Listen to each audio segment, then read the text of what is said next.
Hola amigos de YouTube, los saluda AlexKemist93, deseándoles un feliz inicio de año. Para esta ocasión, retomando una sección un tanto olvidada en mi canal, he decidido hacer uno de los versus más ansiados por su servidor, donde enfrentaré las dos versiones de uno de los animes que más he disfrutado a lo largo de mi vida y que sé que es el favorito de muchos. Así es, en este video se enfrentarán las dos versiones de mi venerada Fullmetal Alchemist. Tanto el anime producido en el 2003 como Brotherhood que salió en el 2009. Cabe aclarar que para este versus, no tomaré en cuenta el manga puesto que, si lo hago, el ganador sería más que obvio. Sin embargo, trataré de analizar cada serie por separado, tomando como referencia partes esenciales de la fuente original. Así que sin más comencemos.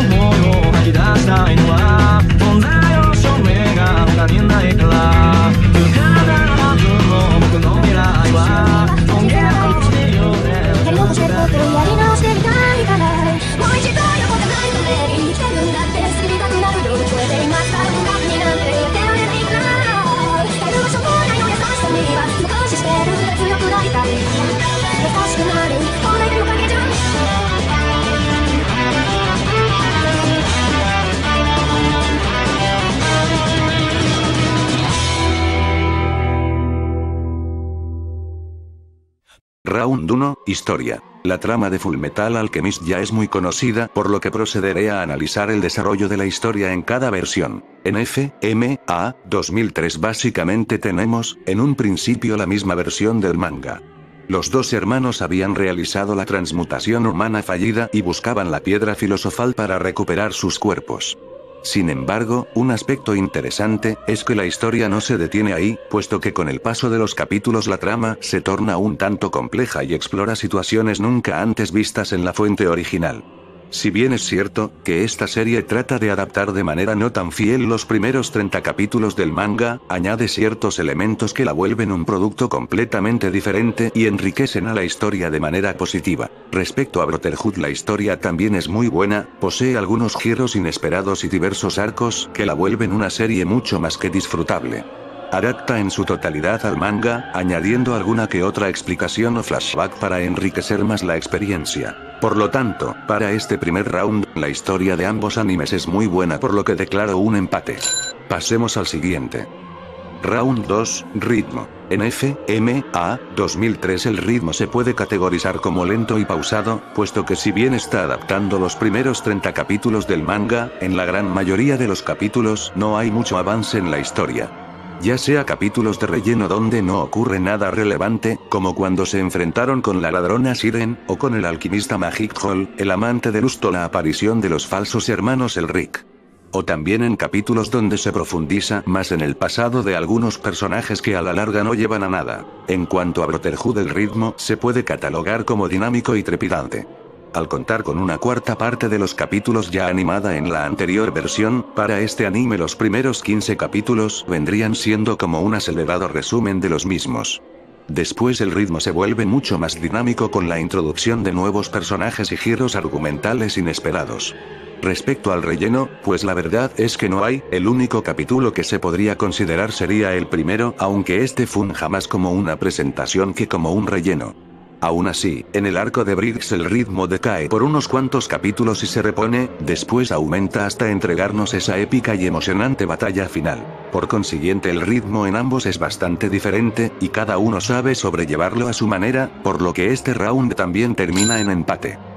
Round 3, Personajes. Para este round voy a analizar cada uno de los personajes principales por separado comparándolos con la otra versión. Edward Elric. Seré honesto con ustedes, una de las cosas que admito que hace bien FMA 2003 es otorgar de complejidad a los personajes principales. Edward Elric lleva consigo una carga emocional muy densa que 2003 supo representar a la perfección. Si bien es un personaje alegre y bastante impulsivo, en el fondo se siente culpable por lo que le hizo a su hermano y lo oculta, actuando como una persona fuerte y segura a pesar de ser bastante inmaduro y colgarse de la esperanza de encontrar un mítico objeto que le solucionaría todos sus problemas. Algunos de los capítulos donde más se nota esto son por ejemplo cuando encuentran a Nina convertida en quimera. En este capítulo podemos ver a un Edward bastante colérico, cuando descubre la verdad sobre la piedra filosofal. Aquí podemos ver que está deprimido y desorientado, cuando se entera de la muerte de Hughes, más depresión, cuando enfrenta al homúnculo de su madre. Aquí se puede notar cierta madurez, al tener que cargar con toda la responsabilidad de sus acciones, o en el encuentro final con Dante. Hasta este punto, el personaje había evolucionado bastante bien, sin embargo tras tener esa larga discusión con la antagonista y descubrir lo errónea que era su filosofía de vida, podemos notar que ocurre un quiebre, haciendo que el chico dude de todo lo que había creído hasta entonces. Y eso, señores, es digno de aplaudir, puesto que pone al protagonista en una clara desventaja, haciendo que pierda el combate y termine transportándose hacia nuestro mundo. Y es mucho mejor después, cuando se entera de la realidad de las cosas y decide por sí mismo en qué creer hasta el punto de sacrificarse para conseguir que su hermano recupere su cuerpo a consta de nunca jamás verlo. Respecto a Brotherhood, la verdad me parece que el desarrollo no es tan notorio como en la primera versión. Si bien Edward tiene la misma personalidad y los mismos sentimientos de culpa, aquí se hace hincapié en otras situaciones que nos alejan mucho de la carga emocional. Quizás el único capítulo donde podría notarse la intensa culpa que siente es cuando desentierra la cosa transmutada de su madre. Es ahí donde se ve más vulnerable al descubrir que todos sus esfuerzos habían sido en vano. Aunque capítulos después, volvemos a verlo otra vez igual que siempre, e inclusive al final al hacer el gran sacrificio de entregar toda su capacidad de hacer alquimia para recuperar a su hermano, no se siente tan fuerte como lo fue el de la serie pasada. Alphonse Elric. Sinceramente, en ambas versiones de FMA, Alphonse no posee un notable desarrollo salvo solo el de actuar como el acompañante y servir de apoyo a su hermano mayor. Si acaso, la única vez donde vemos algo interesante es cuando Barry de Chopper le dice que sus recuerdos son falsos y que fueron implantados por su hermano. Si bien, esta situación dura a lo mucho 2 capítulos en ambas versiones, podemos notar a un Alphonse confundido y desorientado al no saber realmente quién es. Desgraciadamente esta situación se resuelve rápido al hacer que Edward se disculpe, y solo en el caso de Brotherhood obtiene un power-up que le hace transmutar las cosas sin círculos, al igual que su hermano, Winry Rockwell, protagonista femenina e interés amoroso de Edward. Sobre Winry la verdad no tengo mucho que decir, salvo el hecho de sentir su participación un poco limitada y desperdiciada en 2003, y mejor desarrollada en Brotherhood, hasta el punto de convertirse en un personaje importante para la historia en varias ocasiones y mejorar sus dotes de mecánica de automail. Roy Mustang. Básicamente lo mismo que con Winry, una participación muy limitada en 2003 y mejor desarrollada en Brotherhood. Por lo menos al final de esta versión, logra su objetivo de convertirse en gobernante de Amestris. Scar. Sinceramente el personaje mejor desarrollado en ambas versiones. Un antihéroe en toda regla. En Brotherhood pasa rápidamente de un asesino a convertirse en un gran aliado para la rebelión. Sin embargo, es en 2003 donde podemos notar a un Scar más complejo, al usar los conocimientos de su hermano para crear una piedra filosofal en venganza por lo sucedido con Ishbal, utilizando a los mismos soldados de Amestris. El sumo hecho de sacrificar el brazo de su hermano para salvar a Alphonse a pesar de odiar con toda su alma la alquimia, lo convierte en uno de los personajes más memorables. Y también la batalla contra Kim Bradley en Brotherhood, mejor pelea que esa no puede haber. Homúnculos. Aquí entramos a un terreno interesante.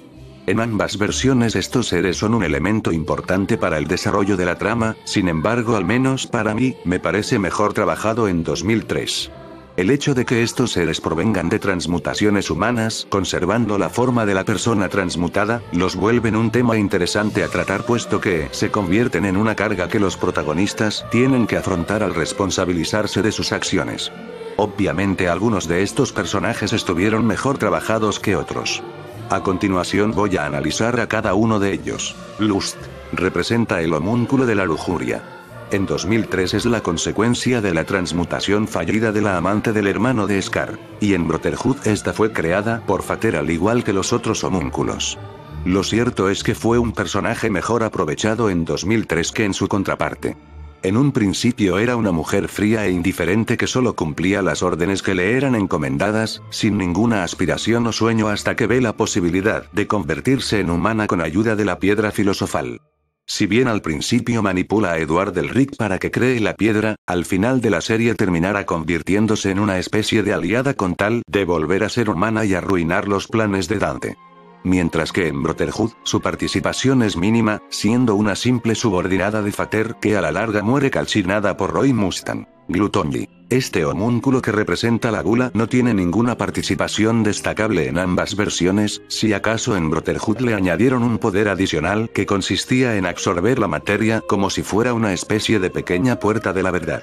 Un personaje X, ni malo ni bueno, solo un descerebrado que actúa por sus instintos alimenticios. Envy. Representa la envidia. Un personaje con muchos cambios en ambas versiones. En 2003, por ejemplo, era el hijo no deseado de Hohenheim de la Luz y Dante que sentía cierta envidia hacia los hermanos Elric por ser los hijos del segundo matrimonio de su padre. Mientras que en Brotherhood fue procreado al igual que los otros homúnculos, con la clara diferencia de que en su verdadera forma contenía las almas de los ciudadanos que fueron absorbidos por Fater en la ciudad de Xerxes. Además de que presenta un notable desarrollo, siendo un difícil rival a vencer y con una muerte bastante humillante, donde muere suicidándose al darse cuenta que envidiaba a los humanos. Greed. Representa la avaricia. En ambas versiones la aparición de este homúnculo es similar, por lo que no hay mucha diferencia, al menos en un principio. En 2003 Greed es derrotado por Edward, ya que anteriormente Dante lo había debilitado utilizando los restos de su antiguo cuerpo. Sin embargo, en Brotherhood Greed es derrotado por Kim Bradley y después ejecutado. Posteriormente, luego de que los hermanos Elric encontraran la guarida de Fater e intentaran escapar, aparece Lin Yao para ayudarlos, pero inesperadamente este es capturado por Fater y obligado a ser el nuevo portador del homúnculo. Personalmente este giro me parece muy ingenioso, ya que toman a uno de los personajes más carismáticos y lo convierten en uno de los malos. Aunque al final era totalmente predecible que Greed se rebelaría y uniría fuerzas con los protagonistas para derrotar a Fater. Por último, su muerte fue de lo más conmovedora, especialmente con esa última frase donde se despide de Lin Yao. Slot. Representa a la pereza. Este es un caso muy curioso puesto que en ambas versiones el personaje es completamente diferente. En Brotherhood, es un gigante hipermusculoso que trabaja construyendo túneles debajo de Amestris que posteriormente completarían el círculo de transmutación que Fater utilizaría para absorber las almas de los habitantes de allí. Su nombre se debe a que constantemente siente pereza a pesar de ser el homúnculo que más trabaja y se queja de todo. No representa una amenaza real, aún así fue un oponente formidable, siendo derrotado por los hermanos Armstrong. Respecto a 2003, solo digamos que el personaje tiene un giro muy interesante, puesto que su lugar lo ocupa la transmutación fallida de la madre de Edward y Alphonse. Seré honesto con ustedes, la idea de volver homúnculo a la madre de los chicos me parece una idea bastante genial, puesto que representa las consecuencias de sus acciones, además de que tendrán que enfrentarla tarde o temprano. Sin embargo, el personaje no amerita para nada llevar el nombre de pereza, ya que nunca presenta ninguna conducta referente, a menos que se tome en cuenta los excesivos bostezos que hace. Además de que fue el que más trabajo les costó vencer a manera sentimental, puesto que en el fondo poseía los recuerdos de su madre fallecida, Urat. Lo mismo que con el caso anterior, el homúnculo que representa la ira fue un diferente personaje en cada versión. En 2003, el personaje es la transmutación fallida del niño fallecido de Izumi, el cual por alguna extraña y poco explicada razón posee el brazo y pierna que perdió Edward. Además de que puede hacer alquimia y transmutar su cuerpo a su antojo. A la larga se vuelve un personaje bastante desaprovechado e inclusive irritante por su conducta tan irracional y constantes lloriqueos. Afortunadamente en Brotherhood este puesto lo ocupa nada más y nada menos que el mismísimo Kim Bradley, quien es uno de los homúnculos que fueron creados específicamente para gobernar ese país, a través de un programa para crear supersoldados. A diferencia de sus compañeros, este homúnculo envejece igual que un humano y posee una fuerza y agilidad sobrehumanas. Este sin duda fue el rival que más les costó trabajo derrotar, ya que era muy veloz y dominaba a la perfección la espada. La pelea final con Scar, sin duda fue una de las más memorables, y el final que tuvo por momentos fue conmovedor. Pride. También con este ocurre lo mismo. En ambas versiones el homúnculo que representa el orgullo fue sustituido por diferentes personajes. En 2003, este lugar lo ocupó Bradley, y sinceramente siento que fue completamente desperdiciado. Sin embargo, en Brotherhood Pride era el hijo adoptivo de Kim Bradley, y la manera como nos fue presentado fue sin duda un inesperado plot twist. Además de que era el homúnculo que más se parecía a Fater, poseyendo casi sus mismos poderes, siendo un oponente bastante difícil de vencer y que al final tuvo una épica pelea con Edward, aunque este no lo terminara asesinando, sí logró regresarlo a su forma original. Antagonista. En ambos FMA, el antagonista es diferente y por lo tanto cada uno posee sus propias metas y aspiraciones. En 2003, la antagonista era Dante, una mujer que usó los poderes de la piedra filosofal para hacerse inmortal, aunque para lograrlo constantemente tiene que cambiar de cuerpo ya que estos con el pasar de los años terminan pudriéndose. Su objetivo es obtener la piedra filosofal para poseer un cuerpo más joven, además de que le gusta sembrar el caos y la discordia ya que le divierte. Sinceramente no representó gran amenaza, a pesar de ser la persona que controlaba los hilos, y Edward ni siquiera tuvo que pelear con ella para derrotarla. Eso sí, el diálogo que entablan en la confrontación final es algo digno de aplaudir, porque gracias a este nuestro protagonista pierde y es inesperadamente transportado a nuestro mundo. Sin embargo, la manera en cómo muere es demasiado patética, siendo devorada por un insaciable glutón que no le importó comerse a su ama. Afortunadamente, en Brotherhood, el antagonista principal es Fater, un homúnculo que en la antigüedad con la ayuda de Hohenheim absorbe las almas de los ciudadanos de Xerxes y se convierte en un ser poderoso.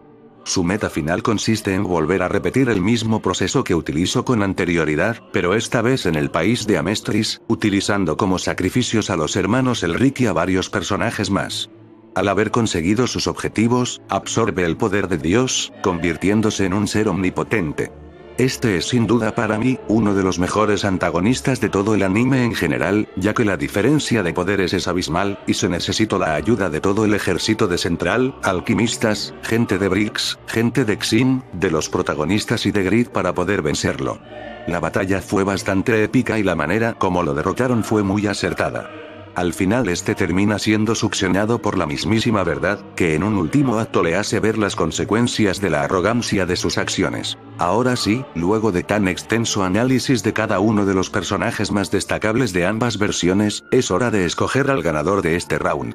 Antes de determinar al ganador hay un pequeño detalle que olvidé mencionar. Y este fue el uso de secundarios. En 2003, los secundarios siempre permanecieron en segundo plano, siendo muy poco relevantes para la trama. Mientras que en Brotherhood, estos tuvieron participaciones destacables, algunas veces hasta opacar a los mismos protagonistas. Por lo tanto puedo concluir que Brotherhood tiene el mejor uso de personajes, además de los más memorables. Y 2003 tiene el mejor trasfondo, centrándose más en los protagonistas y su psicología. Por estas y otras razones más declaro este round como un empate, ya que ninguno de los dos presenta un buen equilibrio entre personajes y trasfondo. Round 4 Animación. La animación de ambos FMA es muy buena en la mayoría de sus capítulos. Sin embargo hay una gran diferencia entre la versión 2003 y Brotherhood. 2003 tiene una animación un tanto limitada y esto se nota mucho en sus primeros capítulos, donde las escenas de acción y batallas se veían muy poco fluidas y la paleta de colores era un tanto lúgubre. Respecto a Brotherhood, no me queda de otra más que declararlo el ganador de este round, ya que al ser una serie donde constantemente hay muchas batallas, estas en su gran mayoría estuvieron muy bien animadas, además de ser fluidas y dinámicas, cosa que 2003 no logró hacer a la perfección. Round 5 Banda sonora. Admitámoslo, la banda sonora de ambos animes es bastante genial. Las pistas de audio en su gran mayoría son un deleite para el oído siendo las más recordadas. Dante Son y la de Brothers en 2003 y la de Trisha's Lullaby y Main Theme en Brotherhood. Respecto a los opening y ending, en su mayoría estuvieron bien, aunque personalmente para mí, prefiero más los de Brotherhood. De 2003, los únicos rescatables son los de Ready Steady Go y Rewrite. Por supuesto que esta es una opinión subjetiva y que no influye en nada en el resultado final. Por lo tanto, este round también termina en empate. Round 6 Comedia. Seré honesto con ustedes, tanto la comedia de 2003 como la de Brotherhood siempre me ha parecido un tanto forzada. Yo entiendo que la obra original siempre ha poseído este elemento y eso no la desamerita para nada, el problema es que los chistes fueron concebidos para ser presentados a través del manga por lo que a la hora de adaptarlos al anime se pierde mucho y se ven algo absurdos. Eso no quiere decir que no todos los chistes me hagan reír. Personalmente disfruto aquellos donde la gente confunde a Alphonse con Edward, o cuando Winry le da una paliza a Edward cada vez que ve destrozado el automóvil. El problema en sí radica, que muchos de estos chistes utilizan un estilo de dibujo chibi que hace que el espectador se salga de contexto y pierda su gracia mucho antes de empezar. Por este y otros motivos más, ninguno de los dos animes logra ser el vencedor en este round. Round 7 final. Finalmente hemos llegado al último round, aquel que será el decisivo.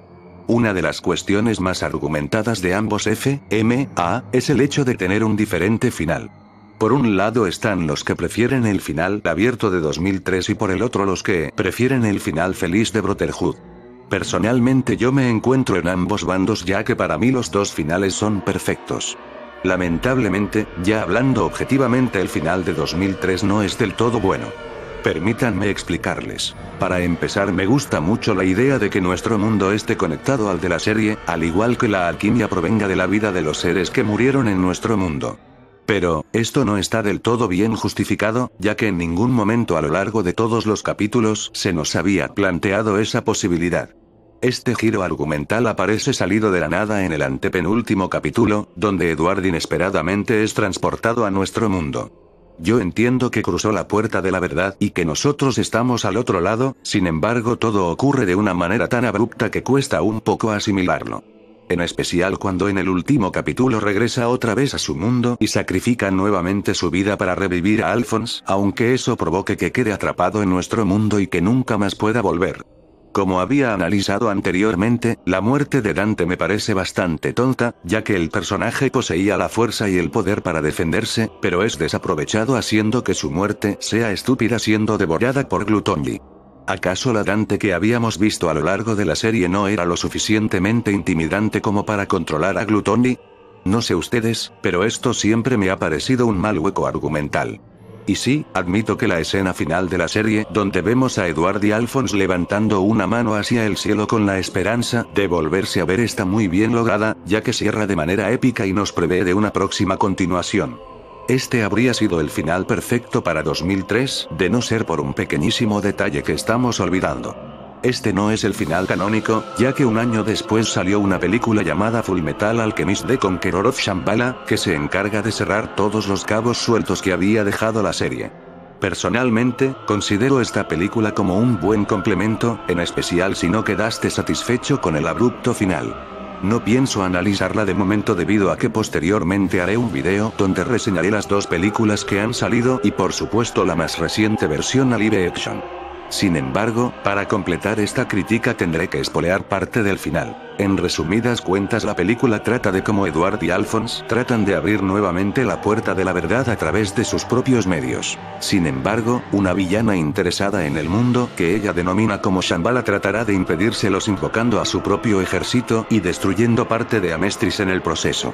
Al final de la película, ambos hermanos se reencuentran y Edward decide volver a sacrificarse, abandonando a todos los amigos con los que se encuentra y llevándose consigo a la villana de vuelta a nuestro mundo.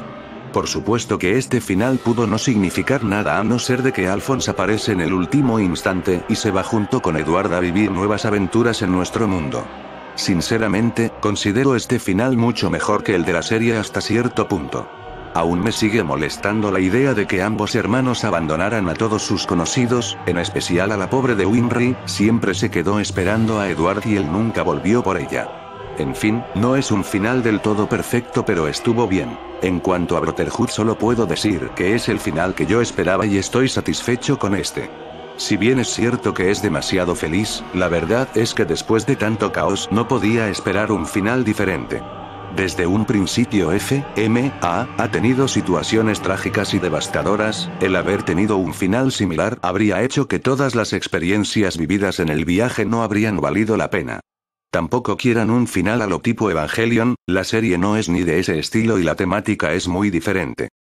En conclusión, una de las razones por las que Brotherhood es muy criticada es por tener ese final feliz y satisfactorio. Si bien yo entiendo las razones de las personas que prefirieron el final de 2003, no puedo comprender por qué este final es menospreciado y tachado de simple y cliché.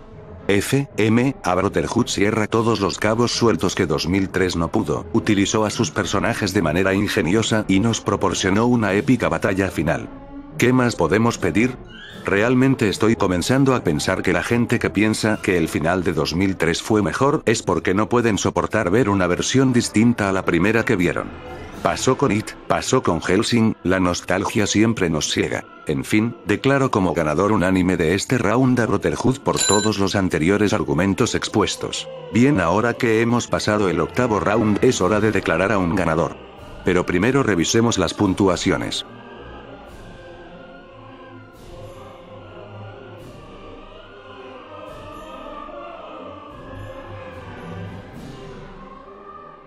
Bien, ya he hecho el conteo, el ganador irrefutable de esta contienda es nada más y nada menos que Fullmetal Alchemist Brotherhood.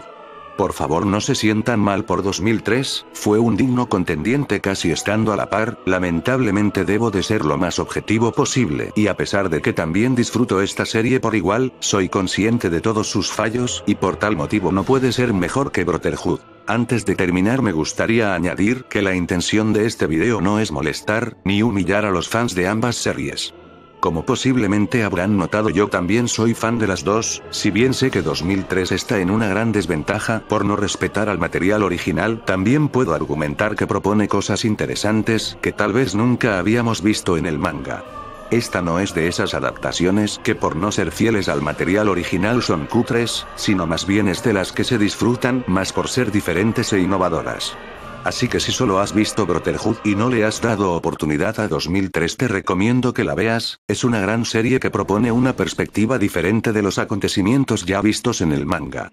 Lo mismo va para los que no hayan visto Brotherhood o la menosprecien, que la nostalgia no los ciegue. 2003 es muy buena, pero Brotherhood, además de basarse en el material original, tiene un final completamente satisfactorio. Así que por favor elijan sabiamente, ya basta de falsos prejuicios.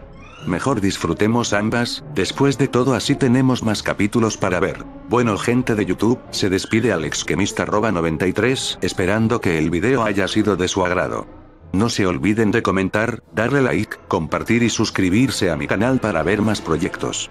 Les dejo el avance del próximo video, donde ya dejando el tema del anime de lado, voy a reseñar la saga de un multipremiado escritor bestseller que básicamente consiste en una cacería de pistas e indicios contenidos en las obras y lugares turísticos más importantes alrededor del mundo, con tal de revelar un antiguo secreto que puede cambiar nuestra percepción de la realidad. Así es, en el próximo video voy a reseñar los libros de Dan Brown y su saga de Robert Langdon, así como también su más reciente novela Origen. Por favor no se lo pierdan, nos veremos en el siguiente video, hasta pronto.